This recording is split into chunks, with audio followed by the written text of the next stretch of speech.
Buenos días.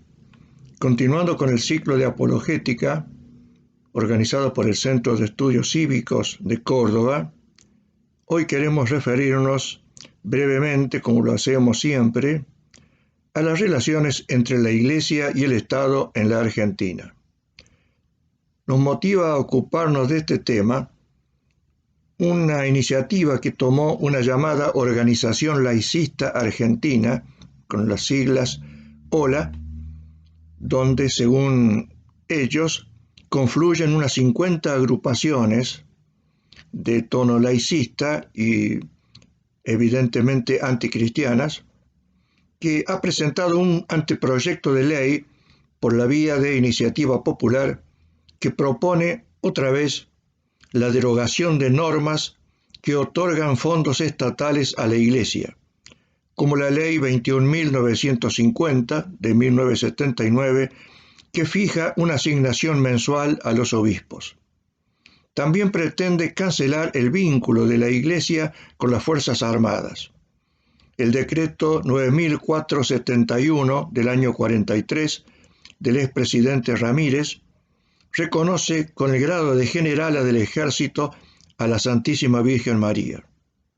El mismo mandatario firmó otro decreto que instituye a Nuestra Señora de Loreto como patrona de la aviación argentina.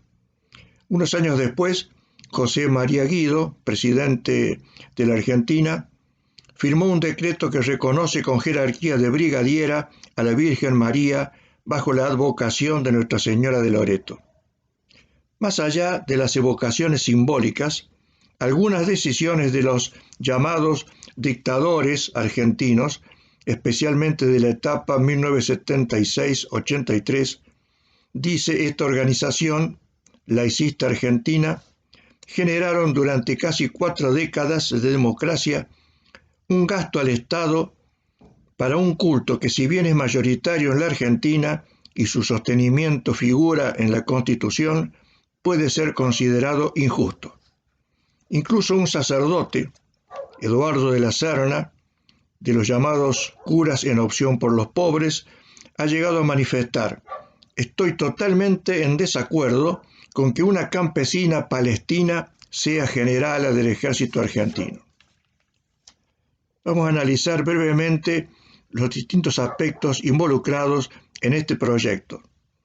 El privilegio que se concede a la Virgen y que se atribuye a los llamados gobiernos de facto es en realidad una tradición que hunde sus raíces en el fondo de nuestra historia. El 1 de enero de 1817, San Martín le escribía al gobernador interino de Cuyo, Toribio de Luzuriaga, para comunicarle que el siguiente domingo, 5 de enero, se celebraría una misa para la jura solemne de la patrona del ejército, la Virgen del Carmen. Arturo Capdevila ha detallado por qué San Martín eligió a la advocación del Carmen como patrona, cuando en 1814 se vio obligado a pasar unos días en Córdoba para restablecer su salud. En esa ocasión se alojó en la hacienda que poseía Pérez Bulnes en Saldán, y allí, en el oratorio de la estancia, había una imagen de bulto de dicha Virgen. Además, fue el día 16 de julio, fiesta de Nuestra Señora del Carmen, cuando Pueyrredón y San Martín dieron por diseñada la campaña militar de la independencia. Con tales antecedentes, dice Capdevila, sería censurable tomar la designación de patrona del ejército como un acto político de la vida militar de San Martín, inspirado en conveniencias de buen gobierno o por seguir solamente las recomendaciones de Belgrano. Después de triunfar en Chacabuco y Maipú, San Martín envió su bastón de mando al guardián de San Francisco en Mendoza, manifestándole: la decidida protección que ha prestado al ejército de los Andes, su patrona y generala, son demasiado visibles. Un cristiano reconocimiento me estimula a presentar a dicha señora el adjunto bastón como propiedad suya y como distintivo del mando supremo que tiene sobre dicho ejército. Las decisiones de San Martín fueron tomadas cuando todavía no existía aún la República Argentina, de modo que es necesario indagar cuál es la relación legal entre el Estado y la Iglesia Católica. Para ello nos basamos en la obra del constitucionalista Vidal Campos. De todo un repertorio de ideas, principios y realidades que la tradición histórica prolongaba, nuestra Constitución consolidó implícitamente determinados contenidos a los que los constitucionalistas denominan de carácter pétreo. Decir que hay contenidos pétreos en nuestra Constitución significa afirmar que mientras se mantenga la fisonomía de nuestra comunidad y mientras la estructura social subyacente siga siendo fundamentalmente la misma, dichos contenidos no podrán ser válidamente alterados o abolidos por ninguna reforma constitucional. Podrán acaso ser objeto de modificación y reforma, pero no de destrucción o supresión. Entre los contenidos pétreos citamos la democracia como forma de Estado, basada en el respeto y reconocimiento de la dignidad del hombre, de su libertad y de sus derechos. El federalismo como forma de Estado que descentraliza el poder con base territorial. La forma republicana de gobierno diferenciada netamente de la monarquía. Y el reconocimiento de la existencia de Dios, fuente de toda razón y justicia, como enuncia el preámbulo de nuestra Constitución. Esta definición demuestra que nuestro régimen es teísta, no ateo ni neutro. Valora la religión como factor de cultura y dentro de esa religiosidad acogerá en el artículo de la Constitución al catolicismo como religión preferida. De allí que el Código Civil otorgue a la Iglesia Católica la categoría de persona jurídica de derecho público y la existencia necesaria. Si se alteraran sustancialmente estos conceptos, se estaría suplantando por otra estructura estatal la República Argentina, basada en los valores mencionados y en los pactos preexistentes que dieron origen a la sociedad política encuadrada jurídicamente en la Constitución originaria de 1853. La Constitución argentina se enrola en la fórmula de la secularidad, dada por la libertad de cultos sin igualdad de cultos. En cuanto hay un culto y una iglesia que tienen preeminencia sobre las demás confesiones y obtienen un reconocimiento preferente. Se trata del culto católico y de la iglesia respectiva. El artículo 2 dispone que el gobierno federal sostiene el culto católico apostólico romano. Esta toma de posición obedece a varias razones: la tradición hispano-indiana, los antecedentes en la génesis constitucional y la composición religiosa de la población, mayoritariamente católica.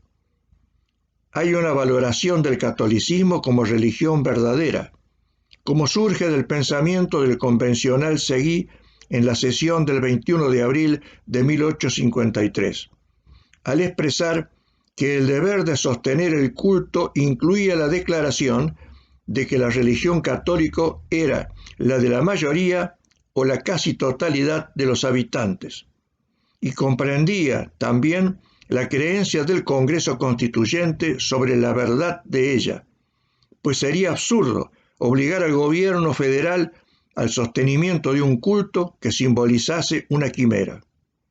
No es la Iglesia Católica una iglesia oficial, ni una religión de Estado. Se trata de la iglesia y religión preferidas. Tampoco el artículo 2 tiene el alcance de establecer la obligación de subsidiar económicamente al culto católico. Sostener quiere decir la unión moral del Estado con la Iglesia y el reconocimiento de ésta como persona jurídica de derecho público. Esto queda reforzado por el anterior Código de Derecho Civil, es decir, el que compuso Vélez Sarsfield, en su artículo 33, y que ha sido confirmado recientemente por el artículo 146 del actual Código Civil y Comercial. Las demás iglesias y confesiones pueden ser personas jurídicas de derecho privado. Un dato central que se suele obviar cuando se habla del vínculo Iglesia y Estado, y en particular del sostén al culto católico prescripto por la Constitución, es que el origen de las transferencias económicas es una expropiación. Sí, es la expropiación que, siendo secretario de gobierno de Martín Rodríguez, decretó Bernardino Rivadavia en 1822, por la cual pasaron a manos del Estado miles de hectáreas de tierras y propiedades, inmuebles, según él, no necesarios para el culto. Hasta entonces, la Iglesia argentina se autoabastecía.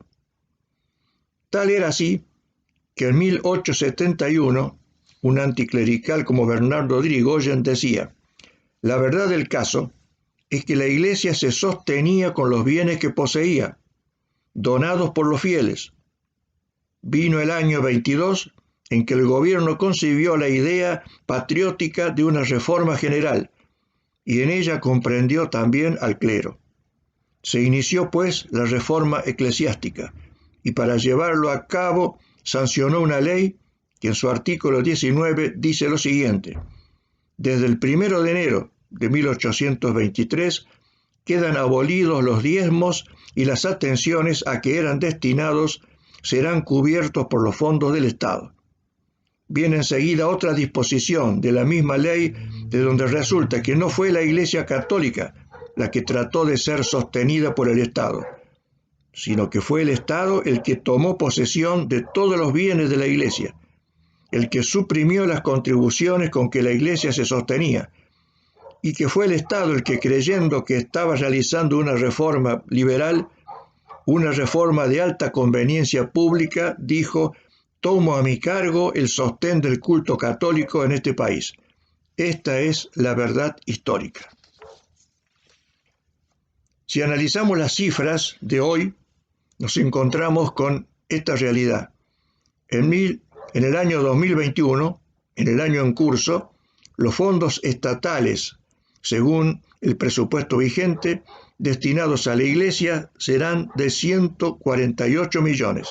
148 millones de pesos, que no superan algo así como el 7% del total de gastos de la Iglesia argentina. En tanto, para que tengamos una referencia para comparar, Cáritas acaba de anunciar que su colecta anual alcanzó los 218 millones de pesos, casi el doble.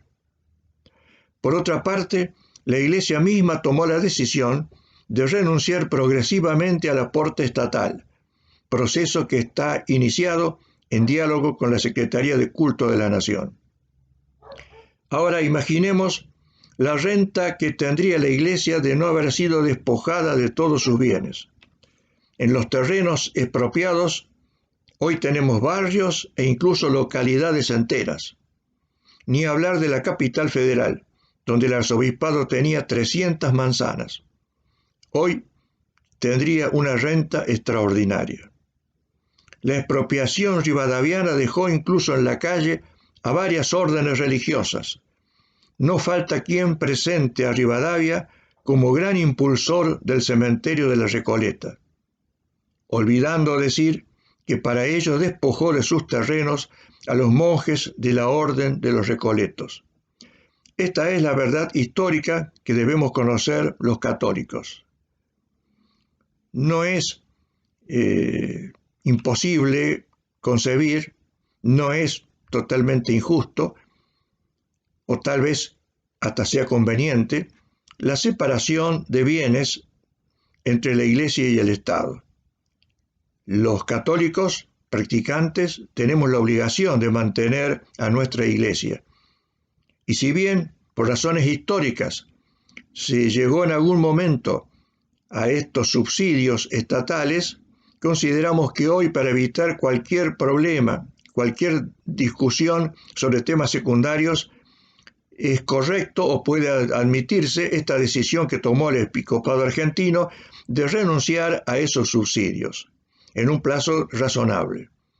Y de paso, digamos que los católicos deberíamos volver a practicar esa noble institución que duró muchos siglos del mantenimiento de nuestra Iglesia y también de la ayuda a los más necesitados, practicando esa institución que es el diezmo. Es decir, la donación que deberíamos hacer y que algunos intentamos hacer actualmente de una 10ª parte de nuestros ingresos mensuales. De esa manera evitaríamos cualquier confusión al respecto. Estos temas es necesario que los laicos los conozcamos para no sentirnos avergonzados o disminuidos o acomplejados, incluso a veces en discusiones familiares o en nuestro círculo de amigos.